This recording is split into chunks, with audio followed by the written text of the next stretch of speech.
Have you ever been there, truly? That gut-wrenching moment when you're facing a real challenge. Yeah. You look around for support, and the crowd you thought would always be there, cheering you on, It's just gone. exactly. It's just quietly disappeared. That feeling of being utterly alone. It's pretty stark, isn't it? It really is. Welcome to the deep dive. Today, we're plunging into Benjamin Masai's really profound book, Alone, But Not Broken, The Power of Self-Belief and Courage to Walk Alone in a Cold World. Great book. Yeah. And Benjamin Masai himself, he's a dynamic leadership mentor and entrepreneur, got over 15 years of experience, including service in the Kenya Defense Forces. Right. Quite a background. And he's also written other powerful works like Decoded, The Secret Path to True Peace and Happiness, and A Reason to Live. So our mission today really is to unpack Benjamin Masai's core message for you.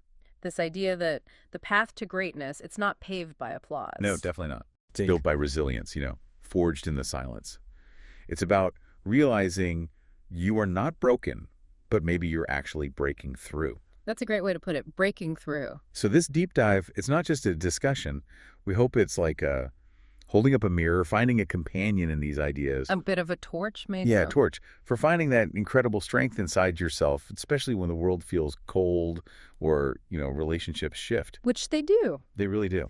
So to start, Benjamin Masai paints this vivid picture of the veil falling.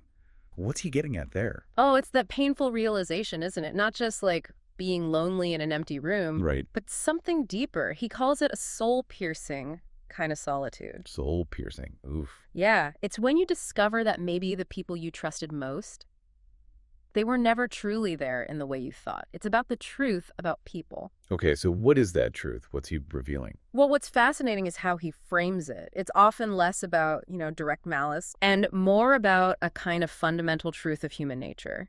He basically says most people aren't your true friends. Really? Yeah, he calls them acquaintances, collaborators, and companions for convenience. Companions for convenience. Wow, it's powerful phrasing, right?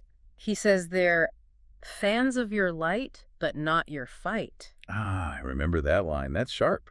It is. They like what you offer, they enjoy the good times, but the moment you need something back... They vanish. Exactly. And what you might have thought was real love or deep connection, he suggests it was often more like a comfort addiction. They were addicted to the comfort you provided. Unsettling. It can be, but he really drives it home by connecting it to some pretty blunt observations from others, like Kevin Samuels, who famously said, if people don't love you, they love what they get from you. Direct. Very. Or Jordan Peterson's point about how people are far more interested in using you as a mirror than in being a window into who they truly are. Using you as a mirror. Right. It's not necessarily cynical, Benjamin Masai argues. It's more about seeing things clearly, pragmatically.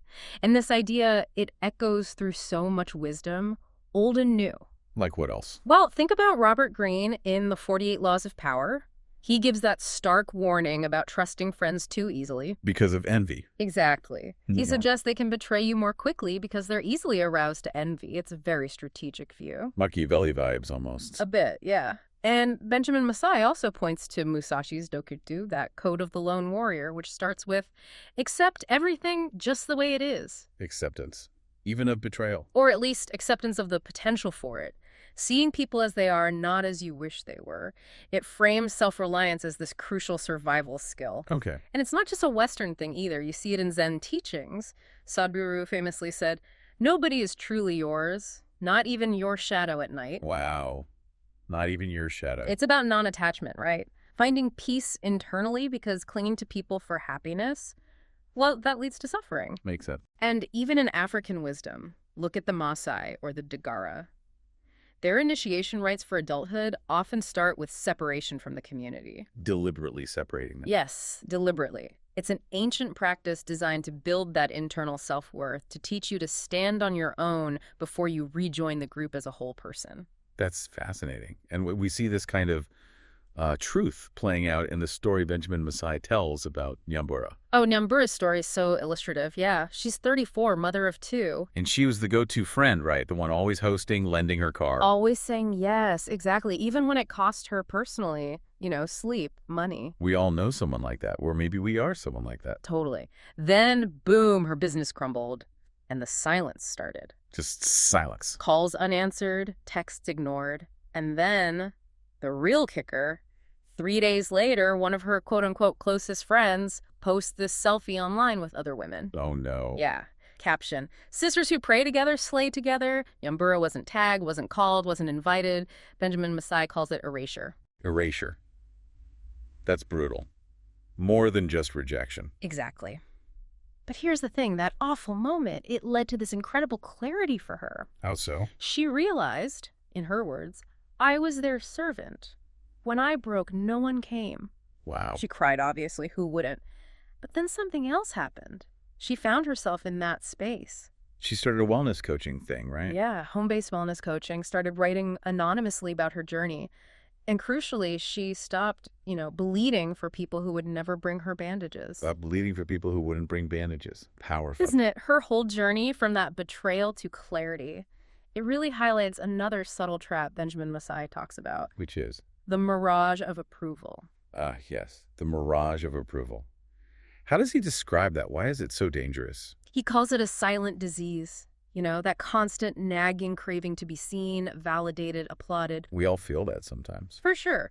And it's subtle at first. You bend a little here, shrink a little there. Yeah. Mostly because you're afraid of being misunderstood or rejected. Right. And the applause feels good. Oh, it feels great. Like a dopamine hit, he says. A quick confirmation, I belong. But it's addictive. Addictive. Yeah. Leading to emptiness when it stops. Exactly. Painful emptiness. Because Benjamin Masai stresses most people's love, or at least their applause, it's conditional. Conditional. Yeah. They'll clap as long as you serve their needs or fit their expectations. The minute you prioritize your own well-being or do something they don't like, the applause stops. Dead silence. Ouch. He says it so well and decoded. Peace built on people's opinions is peace built on sand. The first wave of disagreement will wash it away. Peace built on sand. That's vivid. Isn't it? And it's not just theory. Think about Robert Greene's work again, constantly showing how needing approval makes you vulnerable. Right. Easy to manipulate. Totally. And Zen teachers put it simply, when you seek the approval of others, you give them the power to own your joy. You give them the power. Wow. There's also an Ashanti proverb. If you are always trying to please people, you will end up with no friends and no respect. It's a stark warning against losing yourself. And this feels amplified today, doesn't it? With social media. Hugely amplified. He calls it the social media illusion, this giant marketplace of validation, likes or those dopamine hits. But the crowd online is so fickle, your self-worth is built on that. You become yesterday's news really fast. Yeah. And we see this play out in that story about the politician too, right? Oh, the young politician? Yes. A classic example. Charismatic, deeply committed, everyone loved him. But he couldn't say no. Couldn't say no, burned himself out completely trying to please everyone.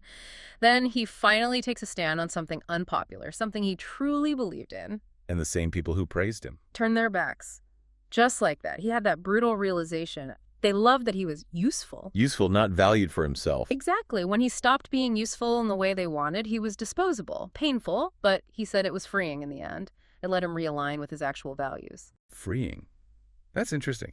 So these stories, Nyambura's, the politicians, they're tough but clarifying.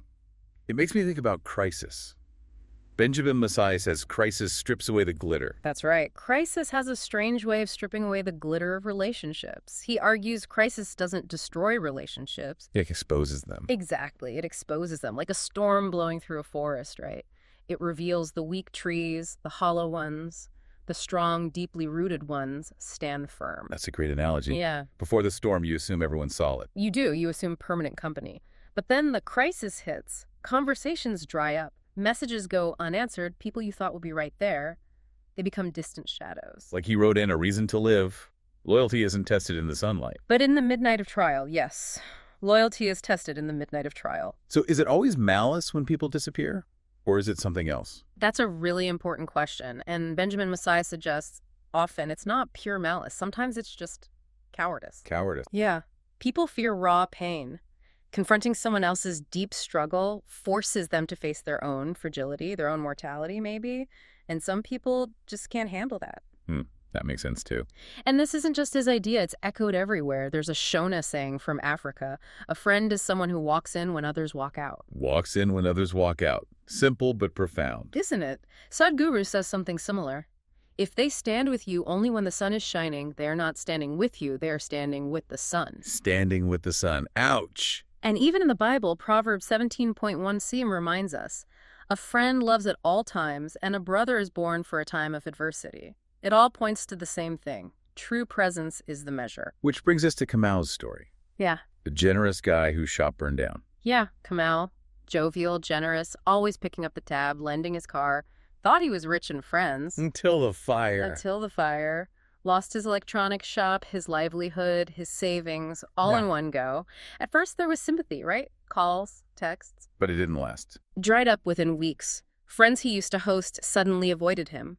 His closest childhood friend, the one he'd saved from eviction years ago. What did he say? Told him straight up, I can't help you right now. Wow. Kamau had that painful realization, I mistook proximity for loyalty. Proximity for loyalty. Explain that. They were near me in my success, but they were never with me in my struggle. It refined him, though, made him choose a circle much more intentionally afterwards. So Benjamin Massai talks about crisis being a divine filter. Yes, a divine filter. It's not like God is punishing you, but maybe allowing hardship to prune your circle. Pruning, like in gardening. Exactly. He references John 15.2, where Jesus talks about God pruning fruitful branches so they become even more fruitful. So the separation isn't necessarily bad. It feels like loss, absolutely. But Benjamin Massai suggests in Decoded that some separations are actually blessings in disguise. They make space for the people who are truly meant to walk with you, to carry your calling. Making space. That's Yeah. a gentler way to look at it. It is. And it also highlights the danger of purely transactional relationships. Where your value is just what you provide. Precisely. When you hit a crisis and have less to give, those transactions just stop. Robert Greene warns about this too, how friends expect that constant flow of benefits. So how do you tell the difference? Who's really there? Benjamin Massai stresses it's about consistent presence, not just words, not just photos. He actually offers a kind of practical crisis checklist. Ooh.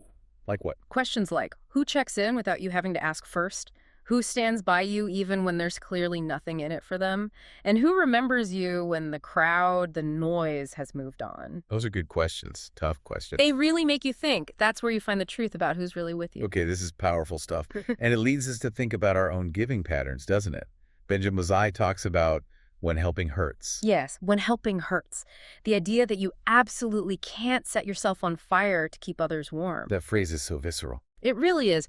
And it speaks to something many of us struggle with, especially if you're the strong one in your circle. The dependable fixer. Right, the one who drops everything. It's utterly exhausting. And then, the moment you need help. Deafening silence. So often, yes, there's an African elder's warning. The cow that is milked by everyone will eventually fall. The cow milked by everyone. Yeah, wow. It's about depletion, isn't it? Giving is good, but giving until you collapse helps no one. And Zen wisdom aligns with this. Perfectly.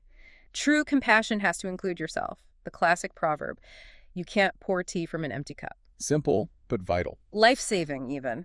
And you see hints of this self-preservation wisdom in the Bible, too. Proverbs 4.23.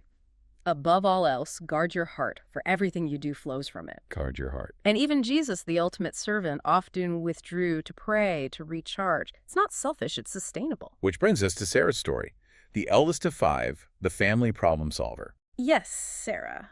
Sacrificed her own opportunities, sent money home constantly, paid hospital bills for siblings. She was always the one showing up. Until she lost her job. Exactly. And then, poof. Those she'd helped for years just vanished. Her cousin, whose business she'd funded, avoided her calls. Her sister, whose hospital bill she'd paid, suddenly too busy. Even her parents. Seemed more worried about her paying rent than how she was actually doing emotionally. She had that gutting realization. That she was valuable for what she gave, not who she was. Precisely. That's exactly how she put it. So what was the turning point for her? Interestingly, it was an elderly neighbor, someone she barely knew, who showed more consistent, genuine care than her lifelong friends or family. Wow. The contrast must have been stark. Incredibly stark. It forced her to change. She learned to say no, finally, with conviction. She reskilled, went back to school, eventually pursued her master's abroad. Did people show up to see her off? Only a handful. But she said that was okay. She understood by then that the size of your send-off crowd does not determine the value of your journey. That's powerful wisdom gained through pain. Absolutely. And her story really echoes that Swahili saying, Kilandeje huruka nambawazake. Which means? Every bird flies with its own wings. You aren't responsible for carrying everyone forever. Helping should empower them to fly, not create dependence on you carrying them. So what are the practical steps for givers then, to avoid that burnout? Benjamin Masai lays out a few key things. Set boundaries early on. Be strategic about your help. Make sure you replenish yourself first. Learn to recognize takers, and crucially, value yourself beyond what you can do for others. Value yourself beyond your utility. That's huge. It's fundamental, and it connects directly to another burden he talks about. Which is? The weight of expectations. Ah, yes. That quiet heaviness. Exactly. Not the weight of your own failures, but the weight of carrying everyone else's hopes and definitions of success for your life. Running a race you never signed up for. That's how he puts it. Running a race you never signed up for. And he notes, living for others' opinions, it's like handing over the steering wheel of your life to someone else, as Sadhguru says. Handing over the steering wheel. African tradition has a similar warning. The path to the river may be known, but only the one who drinks will know if the water quenches the thirst. Meaning only you know what truly satisfies you. Exactly. People can tell you the path, but only you know if it's right for you. And this is where that "you've changed" accusation comes in, isn't it? Oh, absolutely. Benjamin Masai says when you start setting boundaries or making choices for yourself, people will say you've changed. But what does it really mean? Often, he argues, it means you've stopped letting me use you, or maybe you've outgrown what makes me comfortable. So it's confirmation, not an accusation. He reframes it as confirmation of your growth. Robert Greene also talks about how your growth can expose others' stagnation, which makes them uncomfortable. Interesting. And Benjamin Masai even connects this kind of necessary isolation to God's protection. Yeah, sometimes feeling isolated isn't abandonment, but maybe God's protection from influences that would dilute your purpose. He points to figures like Elijah in the wilderness, Jesus withdrawing, Paul spending time in obscurity. Separation time. Could be, like Psalm 46.10 says, "Be still and know that I am God." Sometimes you need that stillness, away from the noise, to find your own center. We see this so clearly in Lemuel's story. The guy expected to be a doctor. Yes, Lemuel. Grew up in a small town, everyone just knew he'd be a doctor, got the scholarship, started the training. But his heart wasn't in it. Not at all. Dreaded hospital rounds. But he loved writing. One night, writing a story, he felt truly alive. And in that moment of clarity... He left medical school. He did. For writing, full-time. Right. The family backlash was intense, brutal. The loneliness in his tiny bedsitter was severe, but he kept writing. Yeah, it worked out. Years later, yeah. He's a successful author. And he said, walking away was the hardest thing I've ever done, but it was the only way to truly come home to myself. Come home to himself. Yeah. That's beautiful. Isn't it? His story captures that African saying, a bird that does not know where it is flying will follow others into the hunter's net. Expectations are the net. Exactly. Breaking free isn't rebellion, it's self-preservation. It's finding your flight path. So for listeners feeling trapped by expectations, what are the practical steps? Benjamin Masai suggests, audit your life. Whose expectations are you actually living by? Redefine success on your terms. Expect resistance. Know it's coming when you change. Find your stillness amidst the noise and celebrate every small act of self-trust. Each one builds that independence muscle. Okay, so we've talked about the crowd thinning, conditional loyalty, the weight of expectations. Where does this leave us? What's the path forward? Benjamin Masai calls it the art of standing alone. Right. The art of standing alone. And it's crucial to understand this isn't just about being physically alone. It's emotional sovereignty. Exactly that. Emotional sovereignty. Reaching a point where your sense of self, your worth, doesn't hinge on who's clapping or who's walking beside you. That sounds difficult. It is. Benjamin Masai acknowledges that. He says the strongest people learn to keep walking even when support vanished. We have this primal fear of isolation, right? Like historically, being alone meant danger, maybe death. True. Safety in the tribe. But in the modern world, he argues, standing alone rarely threatens physical survival. What it threatens is our comfort. our perceived security. So this aloneness can actually be useful. Profoundly useful. A growth opportunity. Zen wisdom says, when you stand alone, you meet yourself for the first time. Meeting yourself. That could be scary. It can be, but it forces you to see the truth without distraction. Remember those African initiation rites we mentioned? The deliberate separation. Yes, that's isolation as preparation, not punishment. Fostering courage, self-reliance, finding your identity before rejoining the whole. Musashi's accept everything just the way it is fits here too, radical self-acceptance, even in solitude. So the shift is from needing others to choosing your space. Precisely. Choosing solitude for growth. Like that African elder saying, a tree that grows alone grows straight. It finds its own path to the sun. We see this kind of transformation in Kendi's story, the lawyer. Oh, Kendi, yes. Top lawyer, prestigious firm in Nairobi, had it all on paper. But she was drowning inside. Completely. And then came the moment she was instructed to bury evidence that would have hurt a struggling family. She just couldn't do it. So she resigned. She did. And the backlash was immediate. Colleagues called her foolish. Parents were devastated. Friends drifted away. The silence, she said, was deafening. The fear was real. But something shifted in that silence. Yes, profoundly. She started to hear herself again. Started small pro bono legal advice, volunteering, writing. 2 years later, she's running her own human rights practice. Wow. Earning less, but sleeping soundly. Exactly. And when asked how she found the courage, she said something amazing. I didn't find it. I created it in the quiet after everyone left. Created it in the quiet. I love that. It's powerful, isn't it? Her story shows how standing alone sharpens your discernment, forces that self-confrontation, and leads to genuine emotional mastery. So how do we cultivate that? What are the practical steps? Benjamin Massai suggests, reframe alone, not as lonely, but as available to myself. Create routines that nourish you. Strengthen your skills, build your competence, guard your energy fiercely, and consciously reconnect with your core purpose, your why. And there's comfort in faith, too. For many, yes. He points to verses like Isaiah 41:10. Fear not, for I am with you. Be not dismayed, for I am your God. It's a reminder you can walk alone without being alone in a spiritual sense. Okay. And then there's another tool he introduces, which sounds almost counterintuitive, when silence becomes your shield. Ah, yes. This one is really radical. It's not about arguing back, not explaining yourself, not trying to prove anything. So what is it? It's about growing so silent that your absence, your quiet dignity, speaks louder than your words ever could.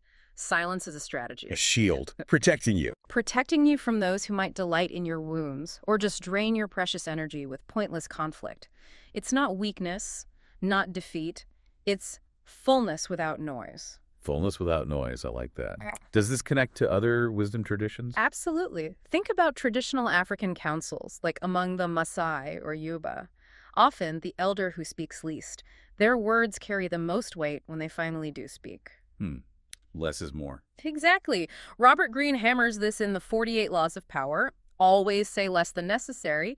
He argues the more you say, the more common you appear, the less mystique you have. There's power in the unspoken. Definitely. The Bible endorses strategic silence, too. Proverbs 17:28. Even a fool is thought wise if he keeps silent. And think about Jesus before Pilate, that profound silence fulfilling Isaiah's prophecy. He did not open his mouth. Right. It's about knowing when to conserve your energy, when to let actions speak, or when to simply be still. Ecclesiastes reminds us there's a time to be silent and a time to speak. Wisdom is knowing the difference. And Chuck's story illustrates this. The tech founder. Perfectly. Chike, the Nigerian tech founder, facing nasty public accusations from a former partner. Everyone, friends, lawyers, urged him, fight back, defend yourself. But he didn't. He remembered his grandfather's words. When the drums beat too loud, the wise man listens for the silence in between. So he said nothing. Nothing at all. Nothing publicly. He just kept his head down, kept building his app, refining it.